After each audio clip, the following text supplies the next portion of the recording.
नमस्कार, मी आमदार राजेश पाडवी, शहादा तळोदा विधानसभा।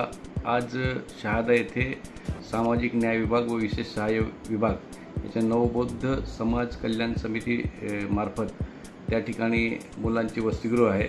त्या वसतिगृहामध्ये सायंकाळच्या जेवणामध्ये फूड पॉयझनिंग झालं। त्यातले 4 मुलं सुरुवातीला त्या ठिकाणी सिव्हिल हॉस्पिटलला आणले। माहिती मिळताच आम्ही त्या ठिकाणी त्यांना तिथे उपचार सुरू केले। उपचारामध्ये थोडं क्रिटिकल वाटल्याने त्यांना आम्ही खाजगी BD हॉस्पिटल येथे दाखल केले। इतर विद्यार्थ्यांना त्या ठिकाणी आम्ही आणून त्या ठिकाणी तपासणी सुरू आहे आणि सर्व मुलं स्टेबल आहे। थोडे घाबरून गेलेले, पण त्यांच्या संपूर्ण प्रकृतीवर आम्ही लक्ष देऊन आहोत। सिव्हिल सर्जन स्वतः त्या ठिकाणी आले आणि शहरातले सर्व डॉक्टर त्या ठिकाणी आम्ही बोलवून घेतले, खाजगी डॉक्टर ते देखील त्या ठिकाणी उपचार करत आहेत। नातेवाईकांना काळजी करण्याचं कारण नाही, आम्ही त्या ठिकाणी संपूर्ण त्यांच्या प्रकृतीवर लक्ष ठेवून आहोत। धन्यवाद।